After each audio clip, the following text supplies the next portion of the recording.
Onde surgiu a vida? Na Terra. Na água. Nice. Como? Chon. A gente viu isso. Multiaula de natureza 2. Chon. Carbono, hidrogênio, oxigênio e nitrogênio. Que formou os primeiros aminoácidos, que foi formando as primeiras proteínas, e aí, vida. Inclusive, um dos indícios que a vida surgiu na Terra apenas uma vez, ou seja, de apenas uma forma, é que toda a vida na Terra é baseada em carbono, hidrogênio, oxigênio e nitrogênio. Isso já caiu no Enem. Toda a vida da Terra excreta nitrogênio. Por que excreta nitrogênio? Porque precisa de nitrogênio para formar as proteínas, os aminoácidos e tudo mais. Então, como foi que a vida na Terra surgiu? Você tinha aquela que a turma chama de sopa, né? A sopa inicial. E aí caiu um trovão lá, e aí a sopa, virou um peixe. Eu sei que não, né? Não é que ela virou um peixe, vamos lá. Você tinha aquilo lá, e ela virou uma primeira forma de vida. Agora imagine, essa primeira forma de vida, como ela era? E por que a gente diz que ela era viva? Sei lá, formou uma célula. É, a definição de vida.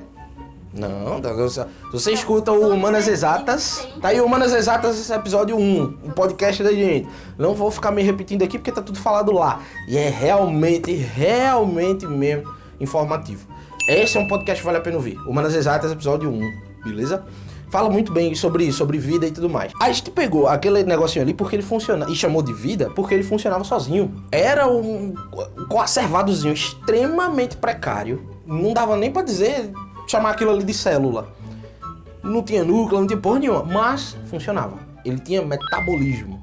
Ele metabolizava coisas, ele produzia coisas, funcionava automaticamente. Uma série de reações químicas engatilhando sozinhas. Uma retroalimentando a outra. E aí isso ali virou uma usina que não para, a gente chama aquilo de metabolismo.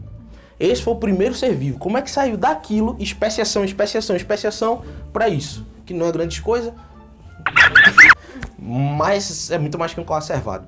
Como é que foi? Como é que isso foi acontecendo? Mutações. Seleção natural.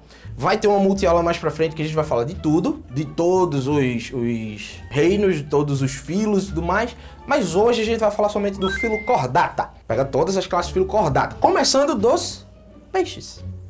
Beleza? Dos menos desenvolvidos, e note que eu não falo evoluídos, até os mais desenvolvidos. E por que a gente diz que não é certo falar menos evoluído e mais evoluído? Porque lembra da história do urso que eu falei no vídeo anterior, no vídeo acima? Pense comigo, o urso pardo, ele existe hoje ainda? Sim. E o urso polar? Sim. Mas se fosse evolução, seria certo existir os dois? Não. Um teria evoluído pro outro, né não? Para que serve a especiação? Para você se adaptar ao ambiente novo. Então o urso que era só pardo e só existia o urso pardo, parte dessa galera migrou pro Polo Norte, eles precisaram se adaptar. Então houve especiação. Mas essa galera não já estava adaptada? Então continua, pô. Ou seja, eu vou ter especiação até eu me adaptar. Se eu tô adaptado, acabou. Até hoje existem poríferos, esponjas no mar, que são os ser vivo do reino animal mais simples que tem. Desde a puta que pariu existem poríferos e eles ainda estão aí. Por que eles estão aí? Porque eles são adaptados. Porque eles são adaptados. Eles desenvolveram pouco, mas evoluíram muito. Eles evoluíram tanto quanto a gente. Só que a gente precisou, ajeita aqui, ajusta ali, somos organismos muito mais complexos e sofisticados. Mas o objetivo final não é conseguir se manter vivo. A gente consegue, as esponjas conseguem, tá empate, percebe aí? Então vamos lá, vamos pro menos desenvolvido. E o cordado menos desenvolvido são os peixes. Por que cordado antes de qualquer coisa? Porque ele tem uma... Notocorda. O que é notocorda? É o rabo do cérebro. What? Eu tenho um neurônio na minha mão. Ou pelo menos um axônio, ou dendrito. Da forma que, se eu der um peteleco aqui, a mensagem, ela tem que ir pro meu cérebro de que eu levei um peteleco. E depois voltar pra minha mão pra eu dizer ai. Não é assim? Se eu tô no reflexo, sabe quando você tá andando e você bate o cotovelo em algum lugar?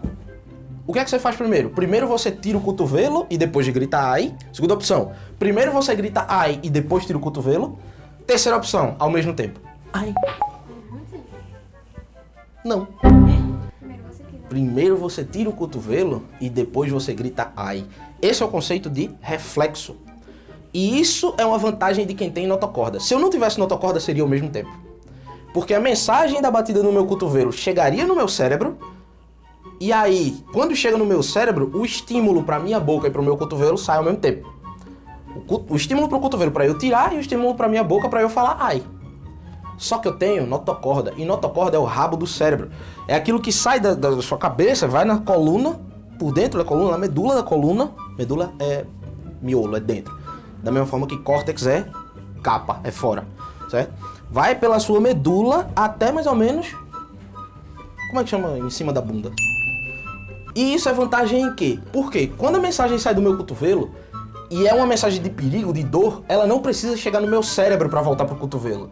Ela pega um caminho mais curto, até a notocorda, que é como se fosse uma extensão do meu cérebro, entende? Então, ó, a mensagem de perigo chega lá e volta. Então, primeiro eu tiro a mão, o cotovelo. Depois ela chega no meu cérebro e manda o estímulo para minha boca dizer ai. Aí entra o reflexo. Você entende que ter criado a notocorda, ter criado essa extensão do cérebro é uma vantagem evolutiva? Separou-se. Quem tinha notocorda foi chamado de cordado. Quem não tem, não é cordado. Beleza? Então tudo bem. Dentro dos cordados, a gente tem, ajuda aí, rato, peixes, anfíbios, répteis, aves e mamíferos. Inclusive, rato é um mamífero. Essa é a escala evolutiva que a gente aceita até agora, certo? Há controvérsias, sempre vai haver, e é assim que a ciência evolui, duvidando das coisas que ela mesma cria, certo? Mas até hoje o mais aceito é peixes, dos peixes vieram os anfíbios, dos anfíbios vieram os répteis, e dos répteis vieram as aves e os mamíferos, certo? Os mamíferos não vieram das aves, os mamíferos vieram dos répteis. Foi uma especiação diferente. É como se eu tivesse separado uma equipe de ursos pardos e mandasse para o Polo Norte e outra equipe de ursos pardos e mandasse para um vulcão. No Polo Norte é vantagem que ele seja branco, no vulcão é vantagem que ele seja preto. E aí eu tenho especiações diferentes a partir da mesma espécie. Surge o urso polar, surge o urso preto e o urso pardo continua existindo. Dos répteis a gente teve especiação para as aves e para os mamíferos. Então vamos começar com os peixes. Vamos começar com os peixes menos desenvolvidos de todos. E os peixes menos desenvolvidos de todos são chamados de agnatos. Agnatos. Rato, puxa aí o dicionário da ciência, por favor. A, o prefixo A é de negação, certo? Isso não é novidade pra ninguém. Acéfalo. Acéfalo é o cara que não tem cérebro. Agnato é o cara que não tem gnato. E o que é gnato? Na ciência é mandíbula. Então, obrigado dicionário. A, negação. Gnato, mandíbula. Os peixes que não têm mandíbula são os menos desenvolvidos de todos. São os chamados agnatos. Ou seja, se ele não tem mandíbula, como é que ele morde? Ele não morde. Ele se gruda. E se gruda porque ele é assim, ó, um peixe agnato. Esse negócio é horroroso. Fica com essas porra desses dentes aí, assim. E aí o que ele faz? Ele gruda, o dente ficou lá e fechou. Já é. Ele vai ficar ali chupando seu sangue e você se fudeu. Um negócio feio do caralho. Se eu não me engano, tem até Pokémon 1 ou 2 aí que são baseados nos peixes agnatos. Eles são chamados de peixe porque ele tem toda uma estrutura de peixe e tudo mais, mas de agnato é basicamente só isso. Minha pergunta, o esqueleto desse peixe é ósseo ou é cartilaginoso? Cartilaginoso. O seu esqueleto é ósseo ou é cartilaginoso? Ósseo. Então você me diria que um esqueleto ósseo, ele é mais desenvolvido ou menos desenvolvido? Mais. E a gente tá lá no comecinho. Os agnatos são os mais fudidinhos que tem. Os agnatos não tem muito mais o que falar. Mas você deve ter percebido que a boca dele não é pra frente. A boca dele tem uma curvinha aqui pra baixo. Essa boca, através de especiação, né, passaram milhares e milhares de anos. E os agnatos foram criando musculatura, depois ossinhos diferenciados e através de outros acidentes que foram beneficiando esse. O que é mais vantagem? Uma porra de um peixe feioso daquele que não tem nada de mandíbula ou um que tem pelo menos um musculinho para dar uma fechadinha? Um musculinho. Então esse do musculinho foi se reproduzindo mais e o musculinho virou um musculão que virou todo um sistema complexo que a gente chama de mandíbula. Através das mandíbulas, os agnatos viraram gnatostomados. Gnatos, a gente já sabe o que é. O que é gnato? Mandíbula. Gnato é mandíbula. E tomus, boca. Tomus é boca. Gnatostomado é um peixe que tem mandíbula na boca. Pronto. E qual é o peixe que você acha que surgiu de imediato daqueles agnatos? O gnatostomado. Você acha que o esqueleto dele seria ósseo ou ainda cartilaginoso? ainda cartilaginoso. A seleção natural ela é lenta, ela é realmente muito lenta. Então o peixe que surgiu foram os peixes cartilaginosos. Só que agora gnatostomados. Entende que a gente tem dois tipos de peixes cartilaginosos, os agnatos e os gnatostomados. Agnatos não tem mandíbula, aquela boca circular cebosa, e gnatostomados, eles têm mandíbula. Só que, como você viu que a boca dele era curvada para baixo, a boca dos peixes cartilaginosos, gnatostomados, é uma boca ventral. Coloca aí, Rato, uma foto de peixe cartilaginoso, um tubarão e uma arraia-d'água. Nota que a boca dos dois é ventral, é no ventre. Se ele tá nadando para frente, a boca deles é aqui embaixo. Isso vem da evolução. Agora me diga, é bom ter uma boca no ventre ou é porque é o jeito? Deve ter o jeito. É o jeito, porra. Se eu sou um peixe e eu nado pra frente, eu quero minha boca aqui. Porque quando a presa vem, eu como. Se minha boca tá embaixo, eu tenho que levantar a cabeça pra morder e eu não tenho visão. Você entende que não é o ideal? Mas é o jeito. Esse cara pelo menos já tem mandíbula. E no caso de um tubarão, porra. Duas formas mais fáceis de você identificar que um peixe ele é cartilaginoso são essas. Primeiro, a boca é ventral. E segundo, a nadadeira. Ela não é simétrica. A parte de cima da nadadeira é bem maior do que a parte de baixo. Coisa que não acontece nos peixes ósseos. Nos peixes ósseos, a nadadeira, ela é simétrica. Coloca aí, Rato, por favor, a foto de uma carpa. A carpa, ela já é um peixe ósseo. Então você me pergunta, quem é mais desenvolvido? Um tubarão ou uma carpa? Uma carpa. Quem é mais evoluído? Tubarão ou uma carpa? Quem é mais complexo? Tubarão. What?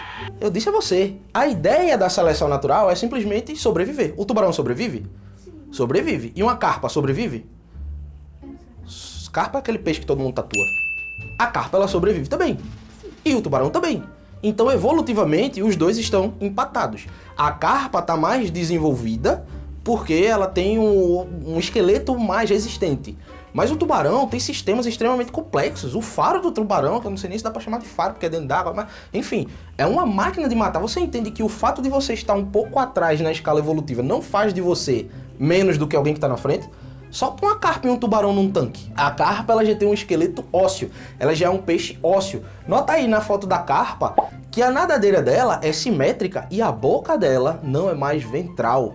As coisas foram acontecendo de forma paralela. Conforme você foi enrijecendo o seu esqueleto, a boca que era ventral foi ficando cada vez mais frontal.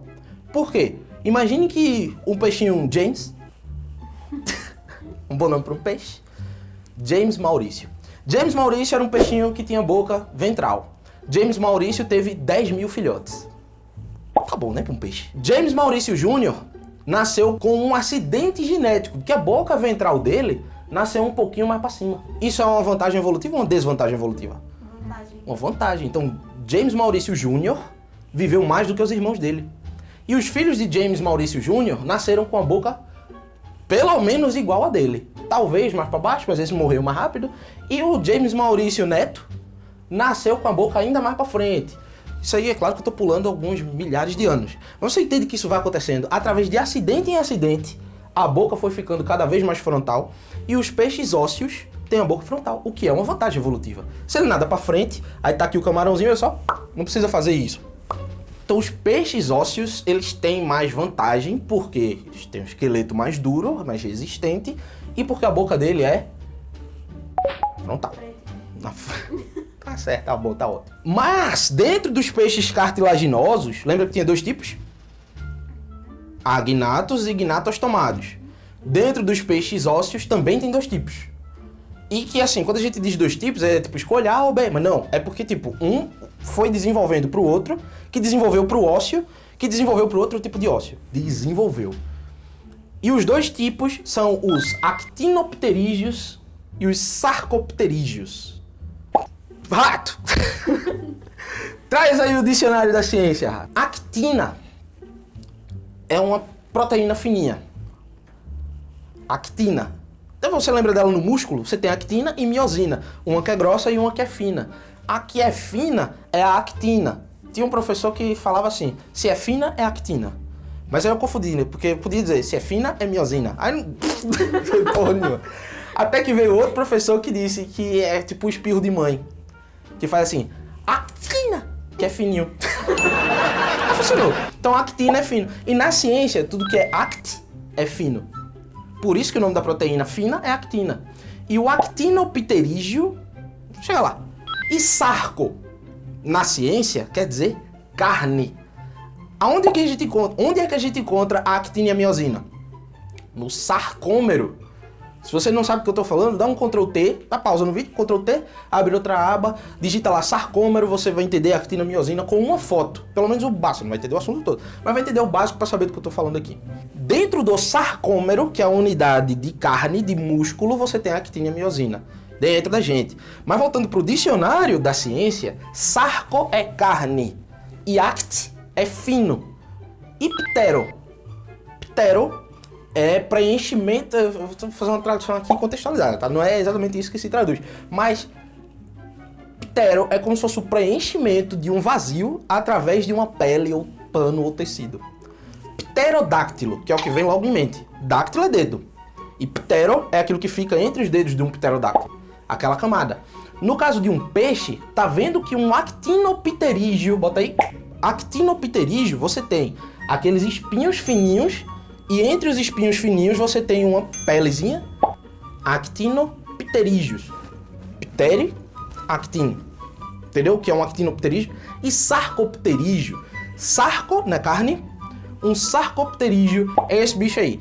Note que no final da nadadeira dele você ainda vê umas paradinhas fininhas, mas a nadadeira dele não é só aquele final. Tem todo esse pedaço de carne antes, e é carne mesmo, é músculo, certo? É mais vantagem para um peixe nadar se a nadadeira dele é feita de músculo, ele nada com mais força, né? As de cima e de baixo também ali, você veja que não são só aquelas agulhinhas com aquela pelezinha no meio. Tem um pedaço de carne ali. Isso dá a ele mais controle na hora de nadar, fazer curva. Isso dá a ele mais força na hora de nadar com uma nadadeira imprimindo mais potência. Então um peixe ser sarcopterígio é mais vantajoso do que um peixe ser actinopterígio. Faz sentido isso que eu tô falando? Agora, você viu a foto. Parece ou não parece com o surgimento de patas? Você acha que o primeiro peixe que saiu do mar era cartilaginoso ou ósseo? E você acha que ele sendo ósseo, ele era actinopterígio ou sarcopterígio? A gente tá saindo do mar, galera. Então vamos embora aí pro próximo vídeo dessa multi-aula que tá o bicho.